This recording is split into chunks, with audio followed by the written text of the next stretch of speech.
আগরতলায় বাংলাদেশ সহকারী হাইকমিশনে হামলার প্রতিবাদে আজও দেশ জুড়ে বিক্ষোভ অব্যাহত রয়েছে। এ নিয়ে আরো খবর জানাতে রংপুর থেকে যুক্ত হচ্ছেন সহকর্মী রেজাউল করিম মানিক। প্রতিবাদ সমাবেশে বক্তারা কি বলছেন?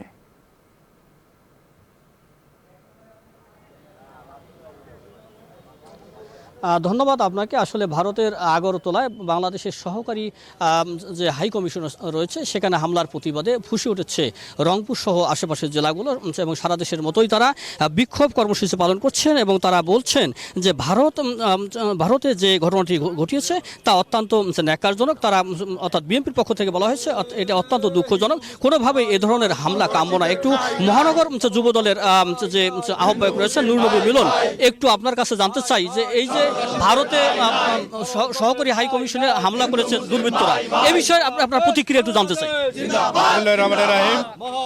আমরা মনে করি ভারত আমাদের বন্ধু প্রতিম দেশ, কিন্তু ভারত কখনোই মনে করে না আমাদেরকে এবং আমাদের দেশকে তাদের বন্ধু মনে করে না। তারা একমাত্র বন্ধু মনে করে ফ্যাসিস্ট পতিত শেখ হাসিনাকে। সে কারণে এই সরকারের পতনের পর বর্তমান ক্ষমতায় অধিষ্ঠিত বিজেপি হিন্দুত্ববাদী বিজেপি সরকার আজকে উন্মাদ হয়ে গেছে।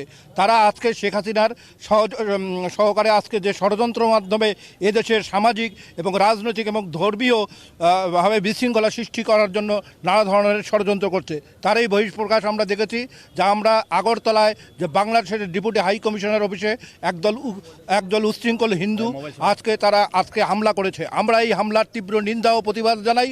সেই সঙ্গে আমরা হুঁশিয়ার উচ্চারণ করতে চাই যে বাংলাদেশের স্বাধীনতাকামী 18 কোটি জনতা আজকে প্রস্তুত আছে যে কোনো ধরনের ষড়যন্ত্র হামলার প্রতিবাদ জানাতে আমরা সচেষ্ট আছি। আজকে ভারত সরকারকে আমরা স্পষ্ট ভাষায় সেই বার্তা পৌঁছে দিতে চাই।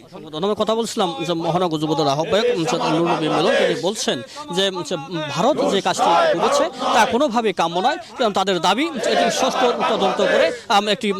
সুষ্ঠু তদন্ত করে ব্যবস্থা নেওয়া হয়। এই ছিল আমার কাছে রংপুর বিএনপি কার্যালয় থেকে সর্বশেষ। মানিক, আপনাকে ধন্যবাদ।